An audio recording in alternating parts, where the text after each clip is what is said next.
Hello friends, today I'm going to show you some example of drop-down binding in a ViewBag and how to use it. Alright, so to save some time, I have already created a program and this is .NET Core and I have the controller that is home controller and I have set up the DB context as well. So app settings is having my connection string, program.cs is initializing my DB context, and we have some classes which is matching with the database tables, and we have their views. All right, so let's go ahead. Why do we need this? Well, sometimes we use a view bag and sometimes we just bind that with the text field, which is not the correct approach. The correct approach is to bind it with the ID and not the text. Okay, so I'll show you first that where we are binding that view bag and how it shows up. So here I have on my home controller, I have this index method wherein with a link queue, I'm sorry, with yeah, a link queue command, I have created a new select list item, and then I am assigning the text field with the string value and the ID field to the value. Okay, and then I have used a zero to insert the select top one, the select text, and then we are binding that to a view bag. All right, if we go ahead and run this program, it's going to give me an output like this. Okay, so that's the home screen, and on the home screen I have a couple of things which you don't need actually. Let me think. I think I had already removed those things. Oh no, it's there. Okay, all right. Let me rerun this application. While it's running this up, let me show you something different here. So what I'm going to do on the tables is I have these three tables in my database, which is a student class, and all class. So what are these three tables? The TBL student, that is the student class or the student table, which has some student names, their phone number, the first name and last name, and there is a unique key, which is like you can make it like a student identity string. So though I'm using the ID column to make joins and thing, but I have a unique column which is a student number. If you want to see this, so here it's showing me the student class, and you can see that ID is the primary key, student ID is a foreign key, and oh sorry, this is student class. So student class is a different one. So table student is which one? Where is the student? Here. Okay, so table student has this one. It has one primary key and then a student number that is a varchar, and first name, last name, gender, and a phone number for them. Now, this thing will join with the class. So class will have only the names of the classes. So all classes is the next table, which is having an ID, a class name, and a description. If we run this one, so that's going to show me like the name of the class and the description. And where do we combine those two things? We are combining that in the student class. In the student class, I have the student IDs and the class IDs. So whichever student is assigned whichever class, that we are going to display that on our program using a join statement.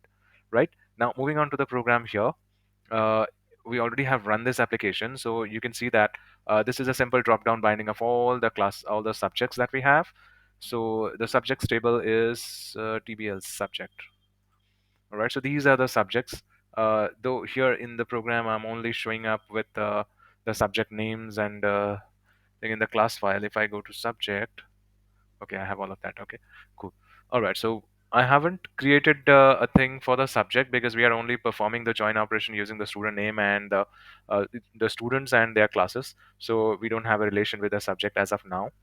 Running this program, that's showing me all the subjects here. So if you want to look at that, how this one is done, so we go to the home controller and then on the index, you can see this is the thing that I'm passing from the index action method, and that's adding all the subjects into this view bag.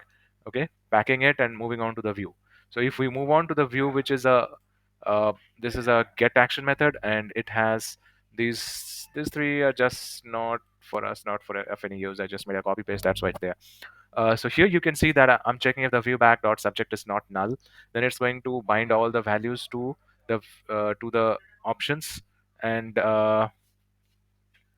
items dot value and items dot text. So here you can see that viewBag.subject has my values, and it's binding the IDs to the value and the text with the option items. Okay. So this is how a dynamic dropdown is populated, and this is how a static dropdown is populated. Okay. So here you can see that even I'm bringing the select one from the backend. From the backend, I have this select option from the backend as well. On the on the real-time view, you can see this here. This is the static and this is the dynamic thing. All right. So even if I select one item from here and I'm going to take this thing, I can take the ID from this drop down. Okay, this is the proper way of binding a drop down into a view bag.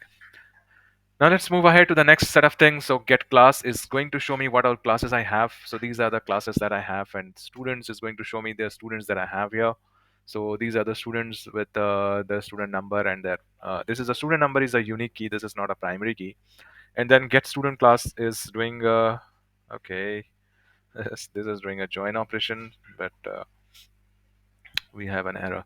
Okay, it says that not set to an instance. Oh, all right. So if I go to the home controller and go to get students, class name is here. Why it's telling me that? Where was the error? Get student class here. Item dot class name. Student class has. Okay, so it says that this model class is not initialized. Okay, so if we go to this one, and this return view should have my query. That's why. Okay, if I stop this and rerun the application, it should do good now, because we did not return this query result into the view. So once we return this query value, it should be all good.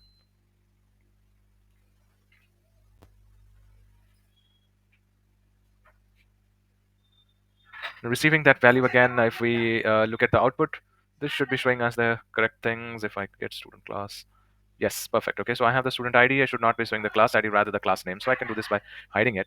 Okay. However, now if we go to the edit, that's going to take this ID of this class and edit that. So the first one is for the class 4. If you see that student ID 1 is a class 4, I'm going to edit that now.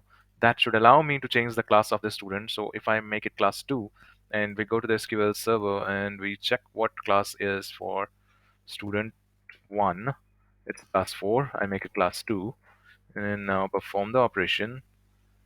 That's class 2. And here you can see that's class 2, right? So that has changed. Now one thing to notice here, that when I'm doing an edit, okay, it's taking me to the edit page and it's binding it with the class 3. How is that? Well, this thing came from the view bag, and it's binding that exactly with the same class ID that it has, but it's showing you the class name. I'm binding it with the ID, but it's giving you the class name. How is done? Well, that is taken care of .NET Core. How we'll do that? If we look at the edit, yeah, you see that it's just binding with the model class dot get students no edit here. You see this for each item, okay, is just doing a binding. This is taken care by the ASP4 class ID. When you put this ASP4, it will take care of the one that is selected by itself. You don't have to do anything else. It just takes care of it by itself. This is for .NET 6. Okay. Now, what things we learned from here? Well, how to bind those things to the dropdown. Here we are doing the bindings, and how to send the exact thing to the view as well. So on the get method of edit class, you can see that wait, I'm doing the same thing again. Edit student class. Yeah, on the edit page also I'm doing another binding. The student class is where here, and in classes I'm binding the view bag thing again, and then I'm returning only the student. Okay, only the student which is fetched with the ID, but the binding I'm doing it with this statement of link you, and I'm assigning it to the viewBag.classes, and I'm using this viewBag.classes in here, viewBag.classes in the CSHTML.